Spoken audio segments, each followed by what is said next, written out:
China's red aristocrats, Xi Jinping is one of them.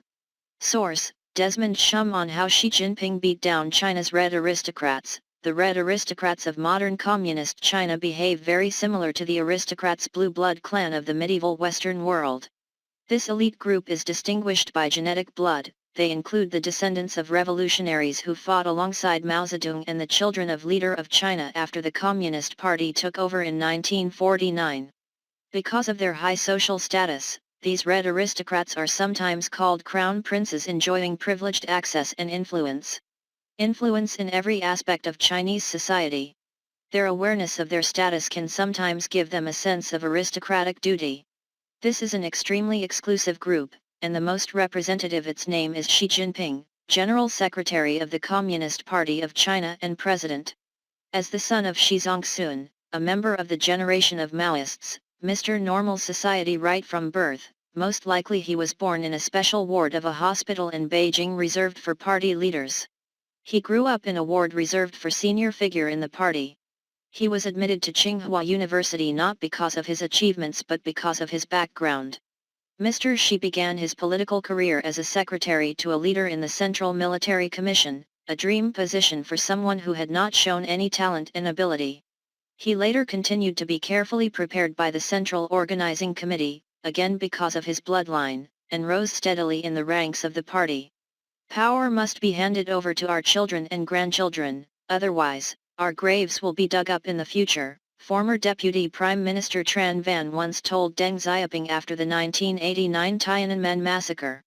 Mr. Xi is given priority in his career path himself, and was promoted every 2 or 3 years, over a period of 30 years.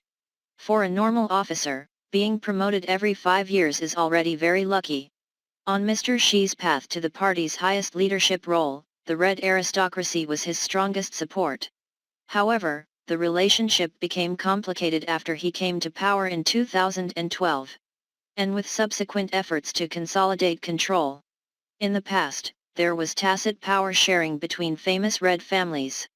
This allows some people to exert strong political influence over certain provinces, certain major industries, or even both. For example, it is well understood in certain parts of the Chinese society believes that Deep Kim On's family owns Guangdong, Wang Zhen's family controls Xinjiang, and Li Bang's family controls the electricity industry. This monopoly arrangement has brought huge financial profits to some clans. Mr. Xi already sees other prominent families as potential threats to his authoritarian rule. You can argue that only the red aristocrats, with their resources and blood interests, are strong enough to put together a war to overthrow Mr. Xi. In response, Mr. Xi handled stern red aristocrats who have shown opposition or voiced criticism of him, among them Bo Xilai, former Politburo member and Chongqing Party secretary, who was jailed for his political ambitions, and Enams Haiqiang, former director of a state-owned real estate company, who is serving an 18-year prison sentence for publicly criticizing Mr. Xi, such as calling him a pantsless clown shirt. Mr. Xi has also encouraged other red aristocrats to withdraw from senior leadership roles in the People's Liberation Army. China has a long history of emperors using officials again from the peasantry to balance with mandarins from the aristocracy. Mr. Xi is the same. To further strengthen his control and further loosen the long-standing political power of the red aristocracy, he repeatedly elevated officials from outside the red bloodline to central power functions of the party. In the current structure of the 7-member Politburo Standing Committee, not a single person can be considered of red aristocratic lineage.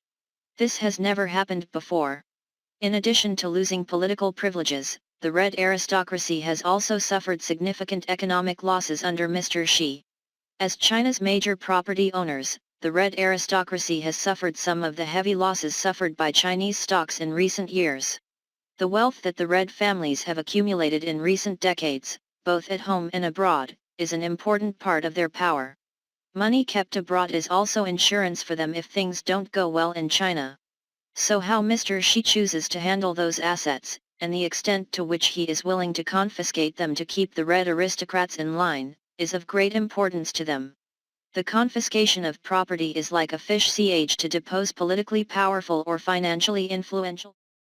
Used throughout China's history, including by the CCP since it came to power in 1949. Mr. Some Red Billionaires. A typical recent case is the fall of Wu Xiaowai, founder of Anbang Insurance Group and grandson-in-law of Deng Xiaoping. In 2018, he was sentenced to 18 years in prison and stripped of all shares in the company he founded. Furthermore, restrictions were placed on the creation of new wealth by the Red nobility. For example, Alibaba's Ant Group's last-minute cancellation of its initial public offering in 2020 prevented many Red families from monetizing their shares. There are rumors that the cancellation order came from the highest levels of government. The Red aristocracy's network of influence, spanning the bureaucracy, the armed forces, and business, has been twisted in the 7 decades since the CCP took over China. They continue to enjoy special privileges including the right to participate in politically themed gatherings and remain a cohesive and influential group. But their power was weakened by one of their own. After a decade of centralized power through Mr. Xi's anti-corruption campaign, the clans are no longer strong enough to pose a serious political threat to him. Their heyday is over. Desmond Shum is the author of Red Roulette, an insider's story of wealth, power, corruption, and vengeance in today's China, 2021.